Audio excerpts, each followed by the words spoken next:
common misconception among people is that any rule or regulation that governs them falls under one category: law. But there are many other forms of law that people abide by without realizing that they simply do not apply to them. Another misconception is that a nation's constitution gives us our rights. A constitution does nothing more than list the rights that we already have. We are born with inalienable rights, endowed to us by our Creator. They are not given to us, and they cannot be given away. The most a person can do with a right is choose whether to exercise it or not. Maritime Admiralty law is what's known as the law of the water. It is superseded by civil law and only applies to those who willingly contract themselves into it.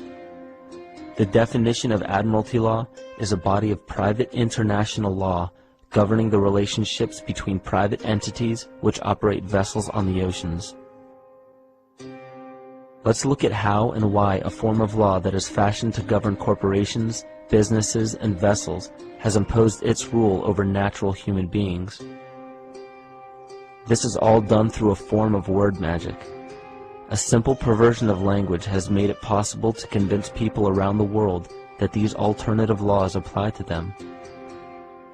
One of the predominant beliefs in modern culture is that licenses, permits, registrations, and other forms of documentation are required to operate motor vehicles, use public roads, build structures and establishments, engage in free enterprise, and much more.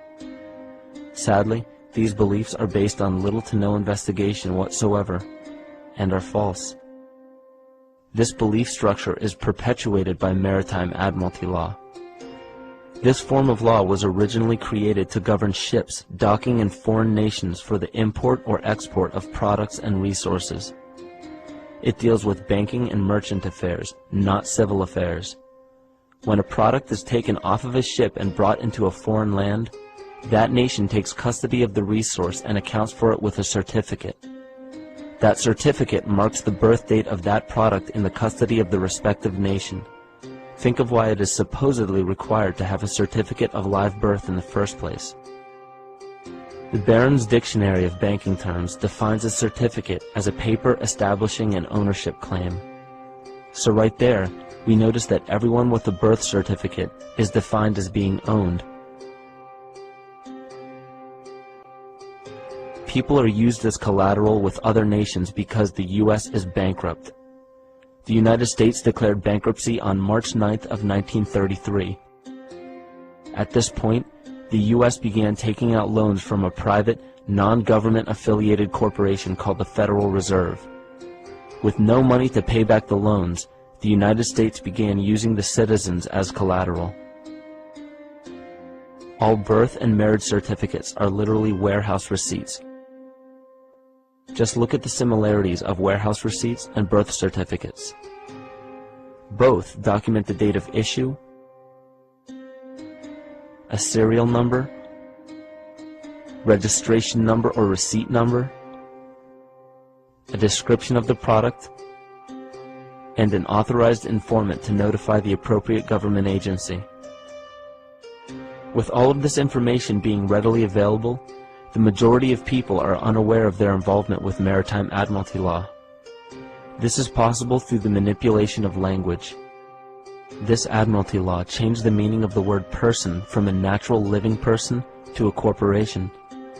Driver's licenses, vehicle registrations, auto insurance forms, building permits, gun permits, work permits, tax filing documents, birth and death certificates, traffic citations, and many other forms of documentation that were once believed to be absolutely necessary only apply to persons or corporations.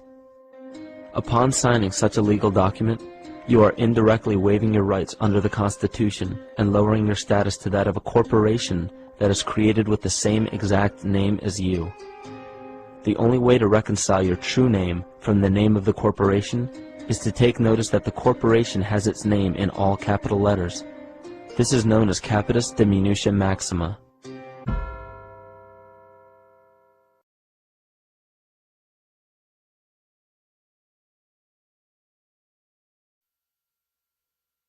There are two kinds of law on the earth, as I've said. One is called civil law, which is the law of the land, and one is called Maritime Admiralty, which is called the law of water. Maritime Admiralty is banking law, and the law under Maritime Admiralty says that you, because you came out of your mother's water, are a Maritime Admiralty product.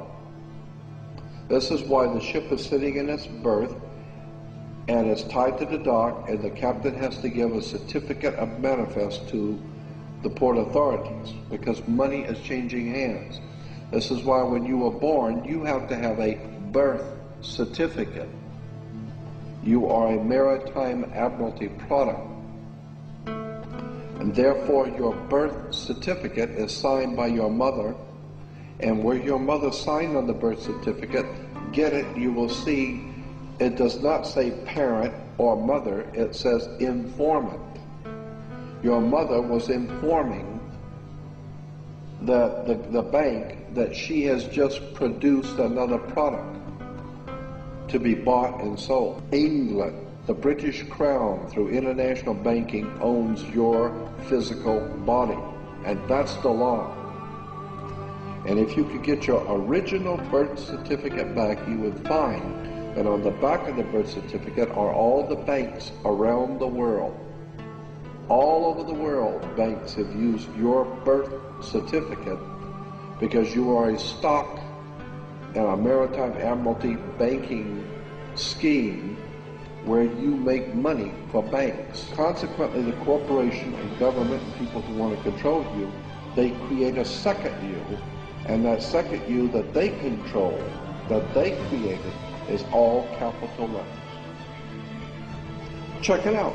Anytime you get a bill, get a lawsuit, you get a fine, a ticket, somebody sends you a bill from the Department of Water and Power, check it out on your driver's license, on your Social Security card, on your insurance card, anything, period, anything having to do with business, your name will always be all capital letters, because only all capital letters can be dealt with by banks and government.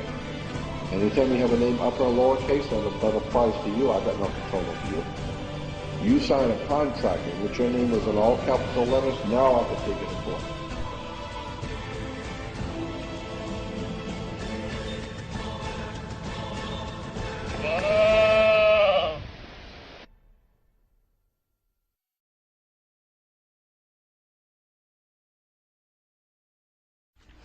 Who owns the rain? Turns out, not you. You're actually breaking the law if you try to capture rain falling onto your roof and pour it on your flower bed.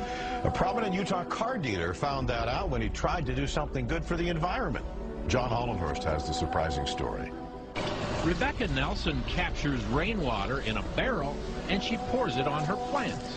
We can fill up a barrel in one rainstorm, so it seems a waste to let it just fall into the gravel. Car dealer Mark Miller wanted to do pretty much the same thing on a bigger scale. He collects rainwater on the roof of his new building, stores it in a cistern, and hopes to clean cars with it in a new water-efficient car wash. But without a valid water right, state officials say he can't legally divert rainwater. I was surprised. We thought it was our water. We all know that there's some crazy stuff happening out there, eh? I mean, we've got government agents coming up to us, telling us that we're all equal. They make demands upon us that we know we could never make upon them. Where's the equality? On the screen, there's a little baby. That's Elizabeth Annie Lane. She's a little baby, came into my life about 4.5 years ago. 2 days after the birth of Elizabeth, ministry workers came in, removed her. No investigation, no assessment. Claimed she only had one caregiver. We said, you're wrong, we're a family, we're going to meet you in court. They told us if we tried doing that, they'd see to it. She spent the first 5 years of her life going from foster home to foster home to foster home. Shut me up in court, cost me my baby. Folks, anyone who knows me, shutting me up even for a moment is a bit of a trick. They cost me my baby. I sat down with their Black's Law Dictionary on one side, Bouvier's on the other. I had an Old English dictionary. I looked up every single word in there. It took me 3 days and I finally saw it. Have you ever seen these laser pictures? You see nothing until you focus past it, and then a 3D picture pops into your head. Have you seen those? This is exactly what I saw when I did my statute deconstruction.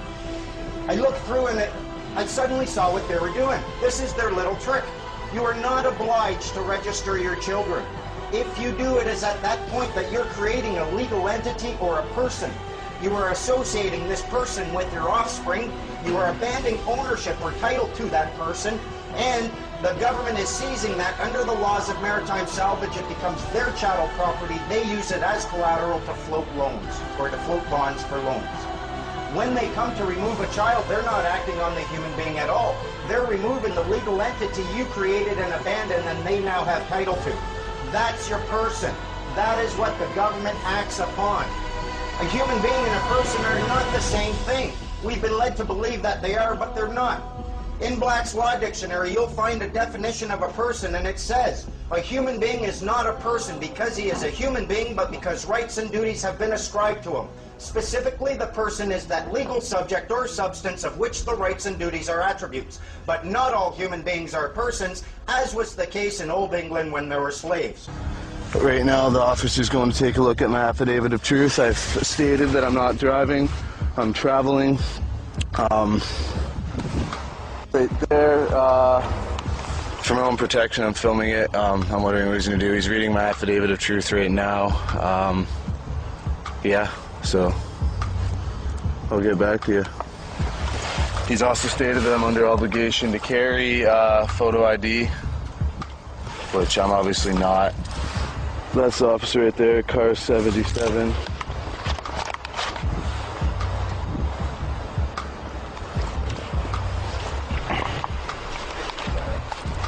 So hopefully, yeah.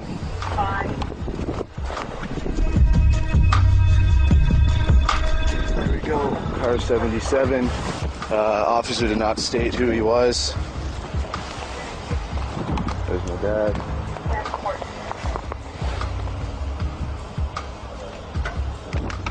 Can you hold that? I have gloves. Here, you want them? Mine? Yeah.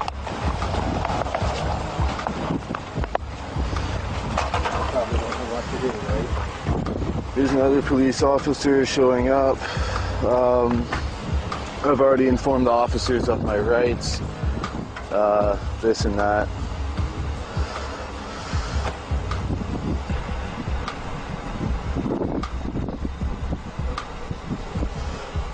Cold. Officer, I just want to let you know I'm activating my fee schedule. It's the middle of winter. I am cold right now, and you're harassing me right now. So my fee schedule will be activated in 3 minutes. I suggest you contact a superior officer. Read that affidavit of truth. We're reading that right now, sir. We're trying to get... I know, I'm just freezing cold. Okay. I'm freezing cold, so... Okay.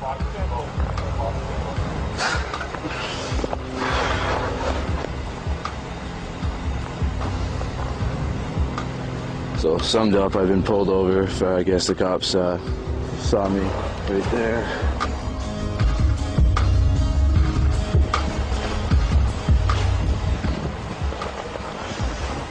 I'm cold.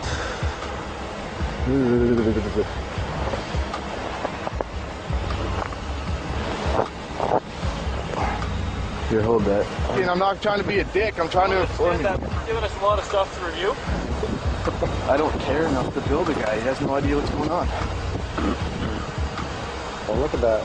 Like the one, at least they didn't have him handcuffed you. I know. That one guy was using. For the record, I also informed the officer I was operating under protest and duress. Hey, all those documents come back.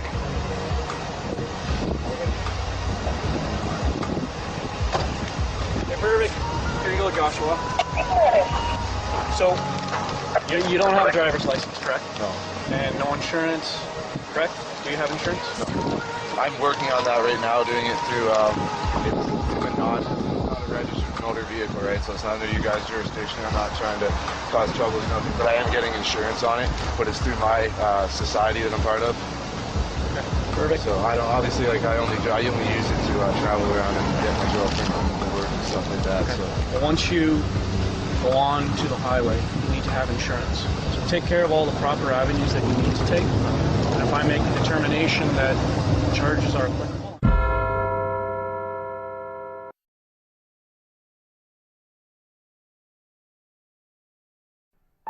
Well, there was a bankruptcy in 1933, which was the real reason why they created the Great Depression of 29. To get people to beg for social insurance.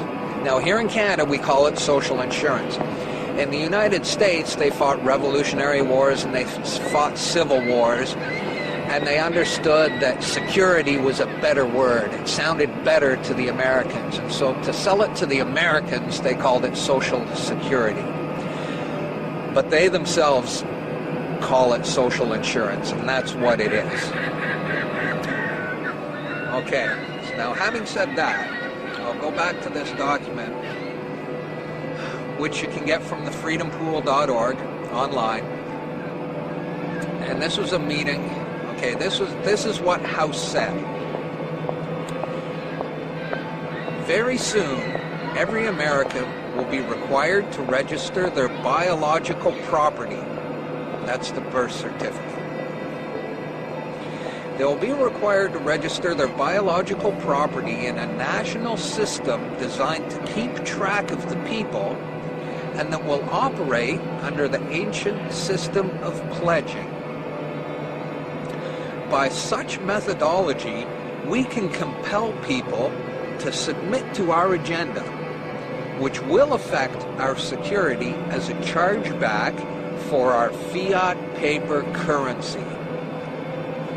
Every American will be forced to register or suffer not being able to work and earn a living, the sin. They will be our chattel. That means slaves, it means collateral. You're secured as collateral. They will be our chattel, and we will hold the security interest over them forever. By operation of the law merchant, under the scheme of secured transactions.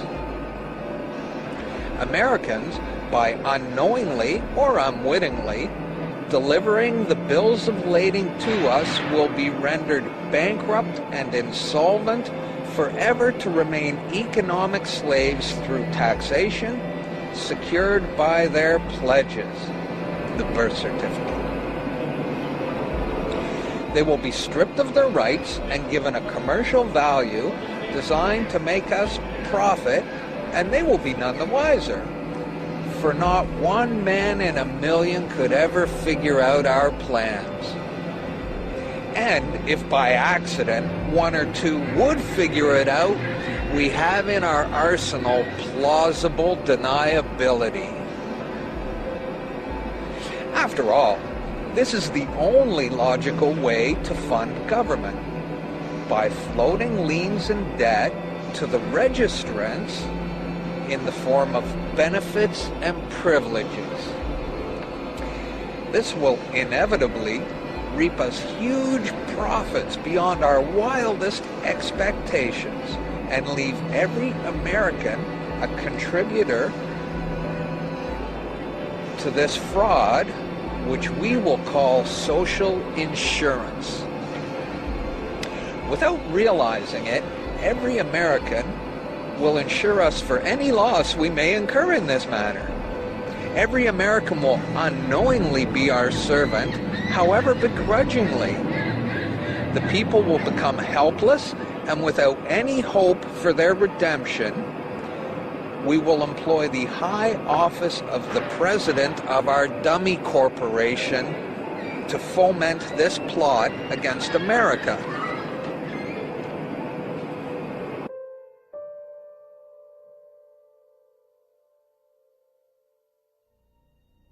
This is a certified true copy of my live statement of birth. You can get this by applying for it at the Registrar General. They'll give it to you. And it's very interesting because this is where it all began. This is the foundation document. All identification is generated from this document. And so if the foundation document is no good, anything that's made from it is no good. That means driver's licenses, health cards, everything. Now what they did here, this is exactly what he meant when he said Soon, every American will be required to register their biological property. Now, your parents didn't realize what they were doing when they filled this out, and these didn't exist before 1933. Birth records were recorded in Scripture, and these only came into being in 1933 when they hatched this plan. They created a corporate fiction with a name just like yours. In doing this, they registered and monetized the spirit and soul of a living being. This denotes ownership. And when your parents were tricked into filling this out, they allowed your spirit and your soul to be monetized. And futures were sold on you. Spirit and soul. Now, this is my birth certificate. This is actually a share. See this red number? This A, I'm born in Canada. This is a Class A share. Now, this is called a CUSP number. And all securities require a CUSP number. And that's what this is. And you are held as collateral to secure the debt, which our government owes to international bankers. So you and me and all these people here are actually collateral. And we don't even own our lives. We are chattel. And we believe we're free. I made an application to the Registrar General, and I got my original social insurance application. Now, before they sent it to me, they put a little piece of paper over this before they photocopied it. Because my friend has his, and they didn't block this out, and when you hold it up, you see Bank of Canada. It is said that the best slaves are the ones who don't know that they're enslaved. And we all have invisible chains on us, and we don't know it. What truth?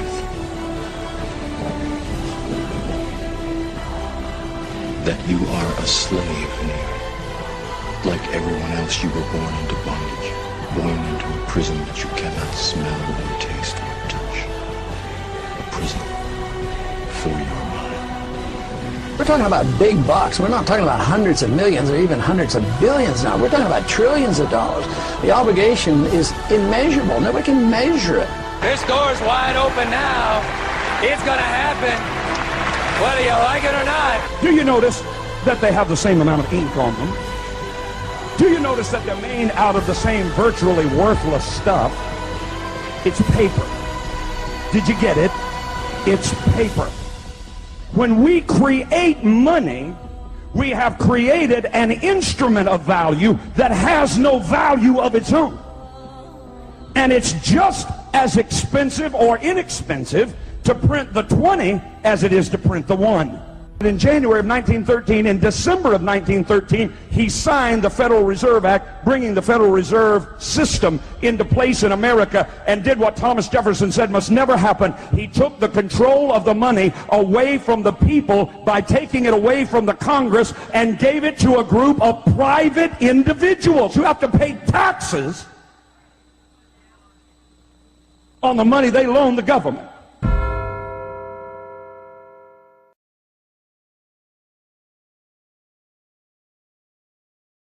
The thinkers, the artists, the scientists, the inventors stood alone against the men of their time. Every new thought was opposed, every new invention was denounced. But the men of unborrowed vision went ahead. They fought, they suffered, and they paid, but they won. No creator was prompted by a desire to please his brothers. His brothers hated the gift he offered. His truth was his only motive. His work was his only goal. The creation which gave form to his truth. He held his truth above all things and against all men. He went ahead, whether others agreed with him or not, with his integrity as his only banner. When Allah spoke of riba in the Quran, He was speaking about lending money on interest. And we've explained why He has prohibited it.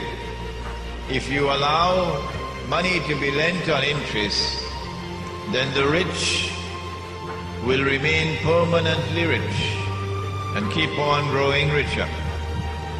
And the poor will be imprisoned in permanent poverty and grow constantly poorer.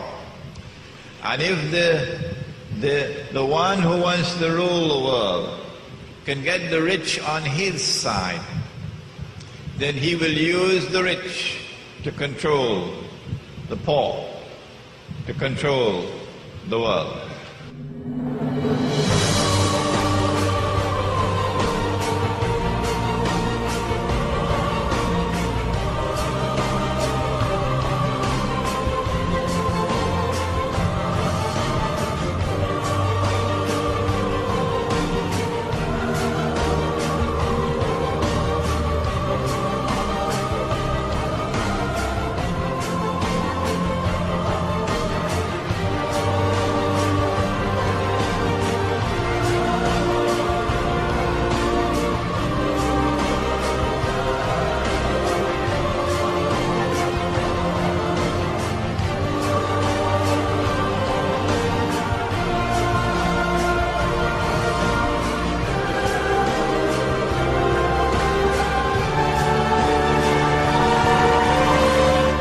Remember Live Aid in 1985, that symbol of concern and generosity? Did you know that during that year, the hungriest countries in Africa gave twice as much money to us in the developed world as we gave to them? There was another famine last year. Perhaps you were one of those who took part in Red Nose Day. Did you know that before that day was over, the equivalent of all the money that Comic Relief had raised in Britain, about £12 million, had come back to the rich countries? For every day this amount is given by the poorest to the rich has interest payments on loans that most of them never asked for or knew existed. In other words, contrary to a myth long popular in the West, it's been the poor of the world who have financed the rich, not the other way round. Congress tells the Treasury Department the Fed will loan us $1 billion, print $1 billion in U.S. Treasury bonds. So for $1,000, they print $1 billion of bills, of bonds. Those bonds are given to the Federal Reserve, $1 billion. Now the Federal Reserve in bonds plus interest. The Federal Reserve then gives the bonds to the government to pay its bills. But watch me, because you're not thinking. The government needed $1 billion. They borrowed $1 billion. But the Federal Reserve said, we'll loan you the $1 billion plus interest. But it only prints the $1 billion.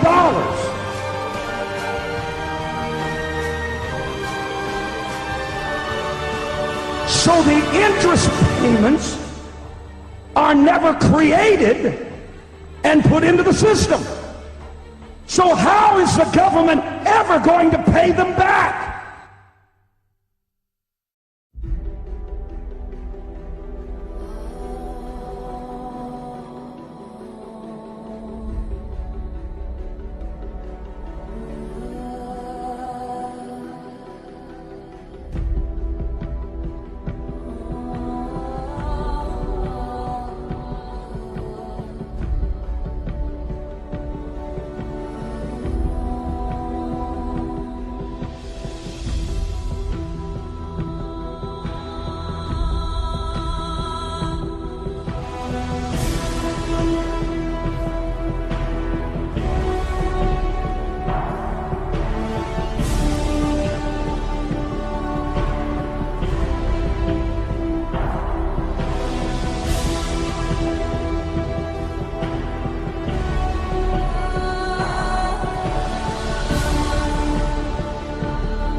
predicted is what the national debt is the national debt measures the wealth. The national debt, don't we have to... The wealthier we are.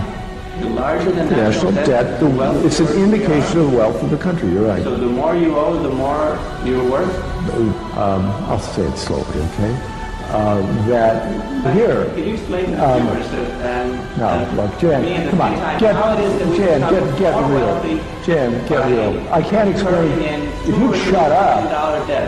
Jan, I think this interview's come to an end. Someday, when you shut up and you want to talk about something, let's talk about this. Thank you. No, we're done. Get out of here. Let's just change the subject. We don't talk about something else. Listen, you get the fuck out of here. I'll throw you out the window. Out.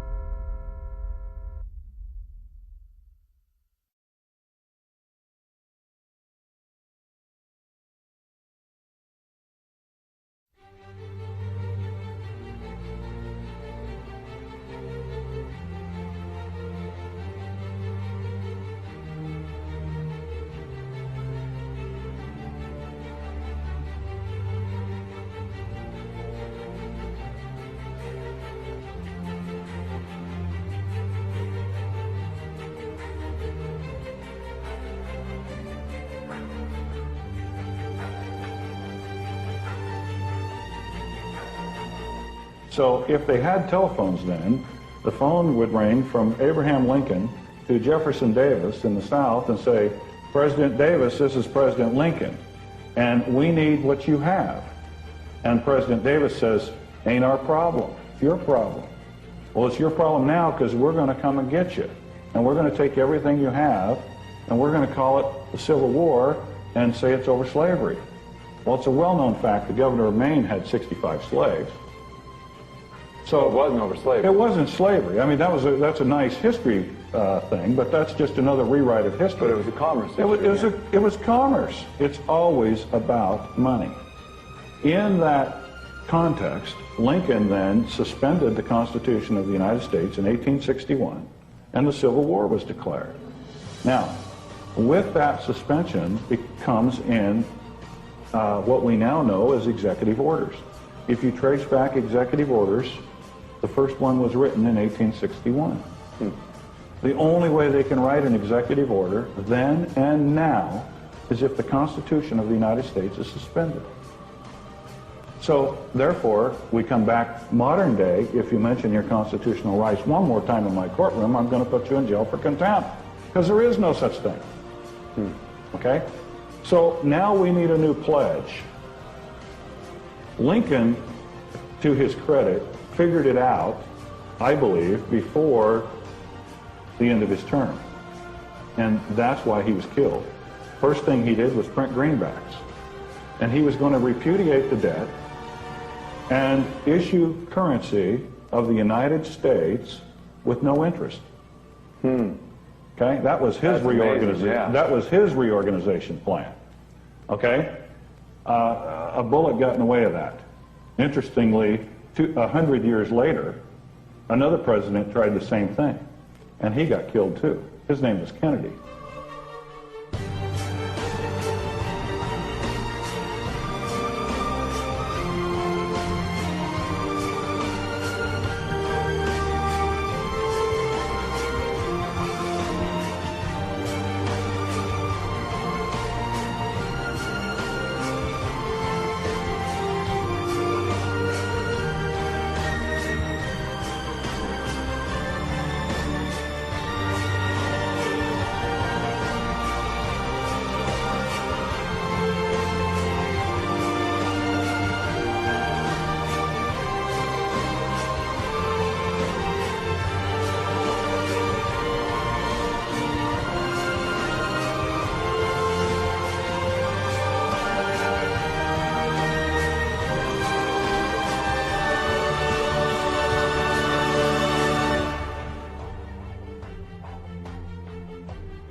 That's how all that ties together. Kennedy printed U.S. notes, and he was going to issue those. Lyndon Johnson's first executive order was to rescind that order that Kennedy had written to issue U.S. notes. Now, if you go then to 1860 and 61, we got to make a new pledge. We pledge all the assets of the South. And in that comes the ratification of the 14th Amendment. In 1871, there's a government called, a corporation called the Government of the District of Columbia. February 19th, 1871. In 1878, the name of that corporation is changed to the United States.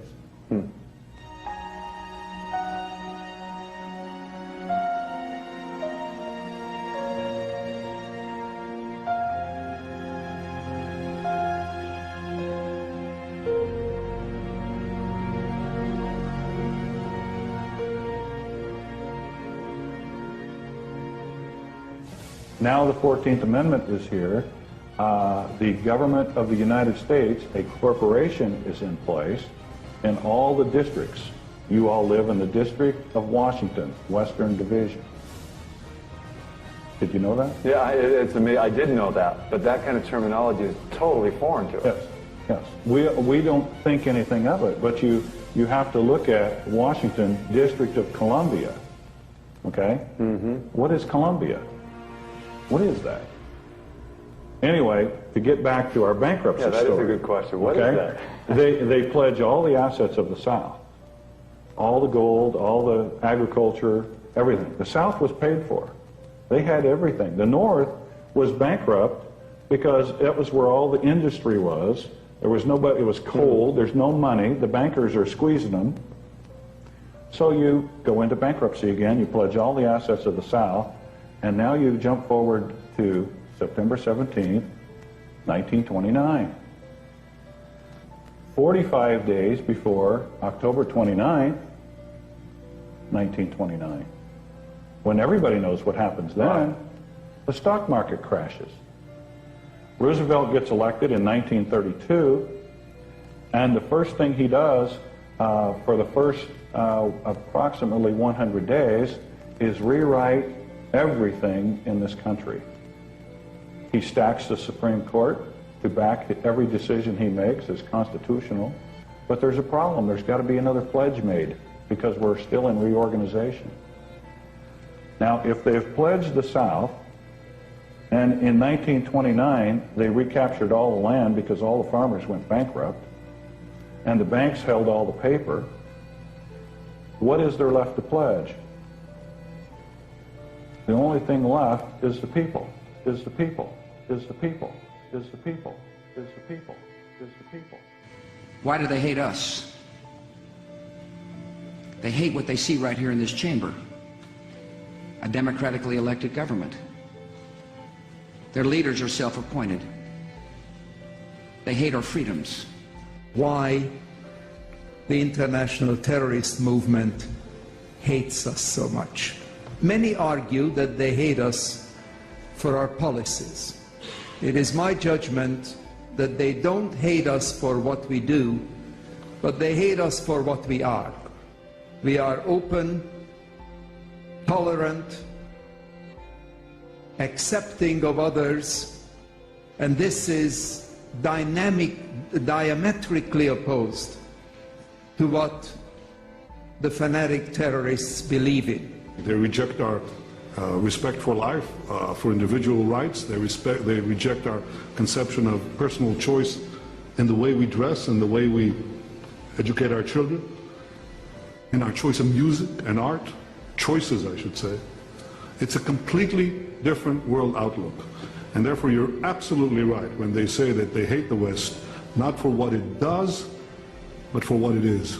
It is. We are a target because of who we are and how we live, our society, our diversity, and our values. Values such as freedom, democracy, and the rule of law.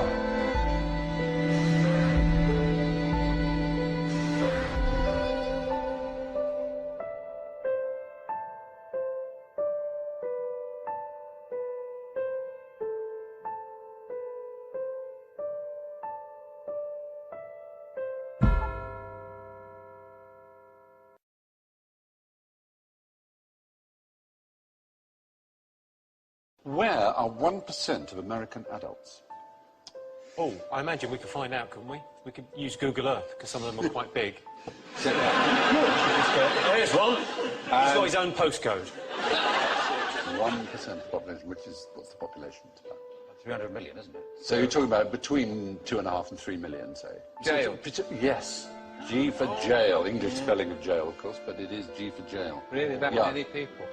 3 million people are locked up. Well, 2.3, which is 1 in every 99.1 adults. All of those guys there are innocent as well, because they all were arrested for having switchblades, but they've all only got one arm. Well spotted.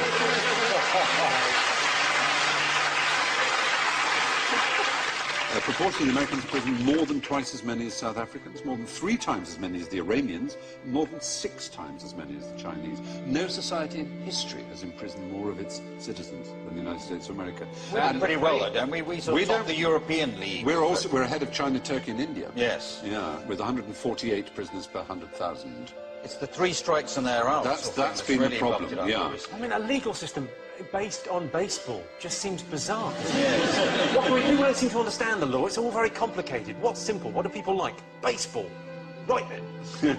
Here's the rule. 3 strikes and you're out. Yeah. Mental. What it means is if the first 2 strikes, the first 2 crimes you're convicted of are serious enough, the third one, no matter how trivial, will get a life sentence, 25 years or more. So, for example, Leandro Andrade is serving 2 consecutive 25-year terms for shoplifting 9 videotapes. Or... It took 9? Yes. Kevin Webber, 26 years for stealing 4 chocolate chip cookies. It's astonishing. It's really stupid, isn't it? Because if you know you're on this sort of deal... Yes.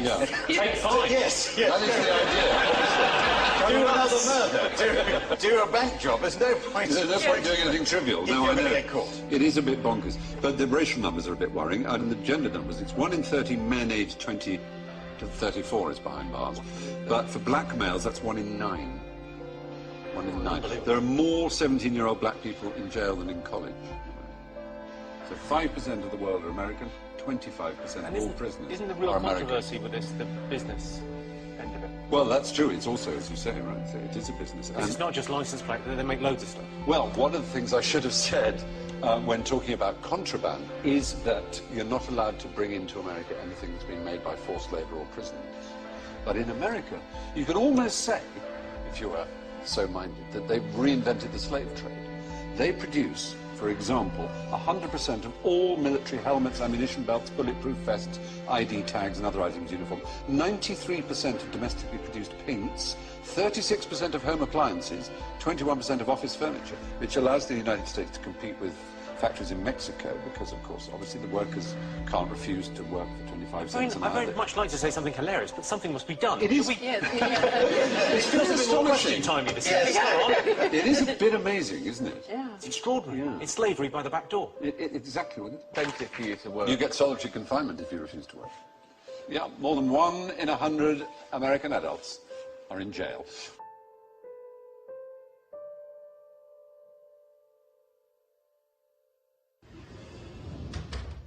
Have you heard this idea about the Robin Hood banker's tax? Yes. It's a sweet little idea, taxing the banks to help the poor, but I don't think it'll work. It's very complicated and would be very tough on the banking sector. Which has just been given billions of pounds of taxpayers' money to keep it going. Well, yeah, of course. And is still paying itself billions of pounds in bonuses. Yes. So the tax is a charge on all bank transactions that don't include members of the public. Bonds, derivatives, currency, speculative stuff. Is that right? Yeah, something like that. Very complex. So the bankers would give how much from each deal they do? 25%? Well, no, not that much. 10%? No. 5%? No, not 5. More or less? Slightly less. What, 1%? Not quite. Half of 1%? No. 1/10%? No. Half of that? They give around 0.05% of every deal? Yeah, that's about right. And sometimes it'd be even less. That doesn't sound like a lot to most people. No. I can see that. And how much would it raise to help people at home and abroad? Oh, a fair amount, I believe. £1 million a year? No. More than that. 100 million pounds? More. 500 million pounds? Well, £1 billion pounds? No, it's slightly more than that, I'm told. 10 billion pounds? More. 50 billion pounds? Yeah, that sounds about right. In fact, I believe it's likely to be more than 100 billion pounds. Could be double that. Could be more than double.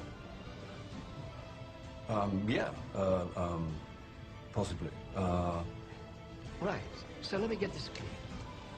A tiny tax on the banks could raise billions of pounds every year to help save lives in the poorest countries, fund crucial action against climate change around the world, and help avoid cuts to crucial public services in this country. Gosh. Well, yeah. That is about the, some of it. I don't know.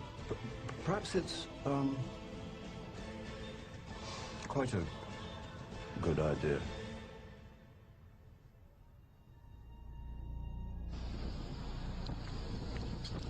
Okay, this is a moment in history.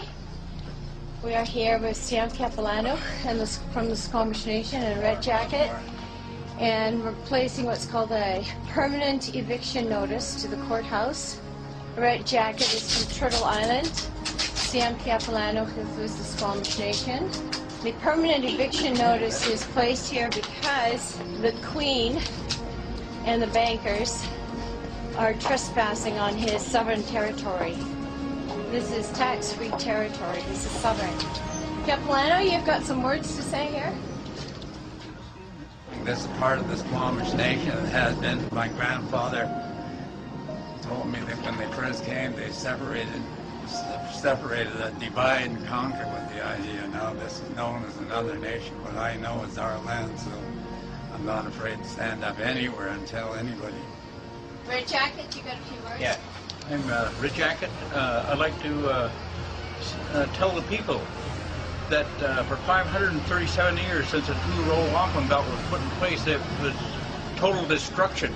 And if we don't correct these here alterations that our judges in the justice system, so-called justice system, I never heard such a farce in my whole life. 60 years from now, this here Earth, there's no changing back. It'll go into another Mars. Total destruction. Don't the judges understand this, or they sleep? Who taught them?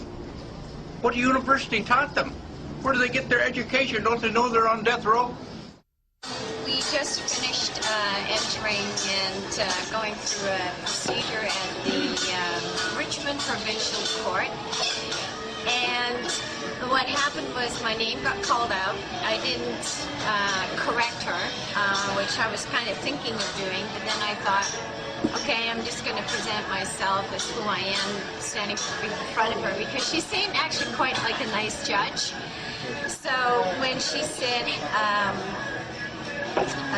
when I stepped up to the mic, I said I claim common law jurisdiction. She right away rattled off all the charges and wanted to ignore that statement. And then she asked me, how do I plead? And I said, I do not consent and I waive the benefit.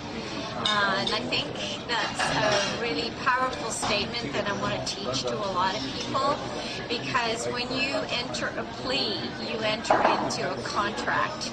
Whether it's guilty or not guilty, it is their way of saying you have understood the jurisdiction that they want you to respond with.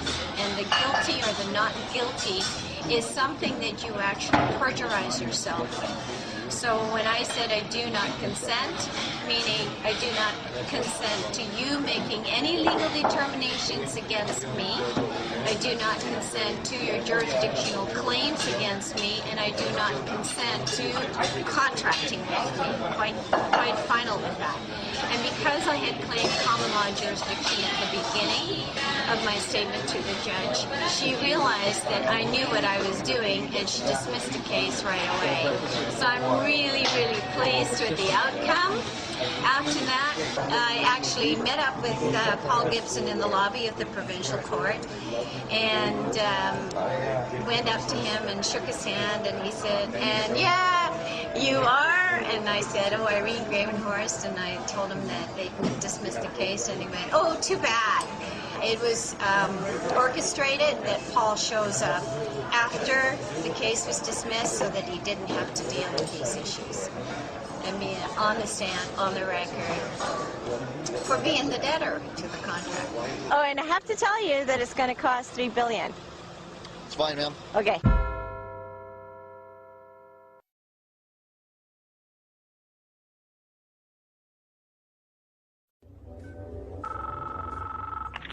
I know you're out there. I can feel you now. I know that you're afraid. You're afraid of us. You're afraid of change.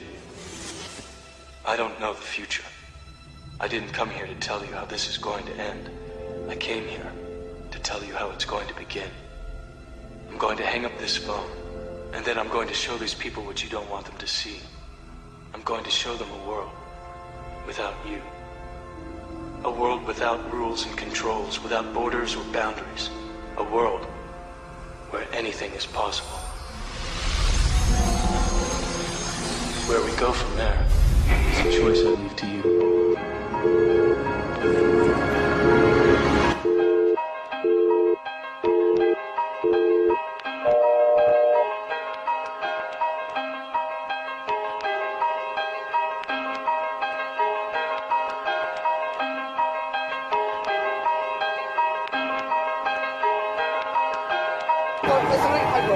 My paperwork? Yeah, where are you going then? It's just a sign. It's a sign I'll show you. It's an arrow, and it's actually telling you that you have to move to the left. Ladies, this is the love police. We will be checking you out for smiles in a second. I suggest you put your megaphones down and stop protesting, please. You're suggesting that I put my megaphone down and stop protesting. Now. I am not protesting. I am just speaking through a megaphone, and what I do is give people like you hugs. What you need is a hug. No, you do need a hug. Who would like me to give him a hug? Say yes. Yeah! Excuse me, sir. Yes, sir, keep it calm, keep it calm. Ladies and gentlemen, please lower your adrenaline levels. This is a love and compassion presentation by the Love Police. Ladies and gentlemen, this is a message from the Ministry for Health Propaganda and Swine Flu Information. Swine flu is incredibly dangerous, and it is now transmittable through eye contact or smiling at people. Stay miserable. Keep reading newspapers. Keep watching mainstream media on the TV. You are not a unique and beautiful snowflake. You are a consumer. Go back to sleep. Your government is in control. Thinking is boring. Thinking is hard work, and it's not worth the energy. So, if you ever get tempted to think for yourself, quickly distract yourself. Buy a newspaper. Watch television. I prefer not to think about reality. I like to stay infantile and read about fashionable things in Hollywood and Lindsay Lohan and her girlfriend who she broke up with, because these are the important things. Thank you for choosing to work in a corporate zone, eat corporate food, drink in a corporate bar, and invest money in arms trade. You do not need to worry or have an opinion about killing people because the mainstream media is doing it for you. So go back to sleep, earn your nice salary, everything is fine. You are just a flesh and bone human being. There's nothing more to life. Have another beer and carry on.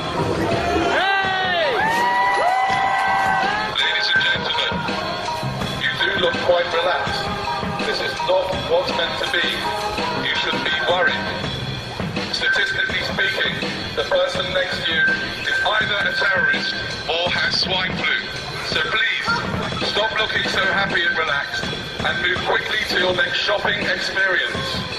You are wasting shopping time by standing here, madam. Okay, have you got any problem with me just taking a few details? Yes, I do. I do not wish to give my details. Do not wish to give your details? Yeah, I just politely decline.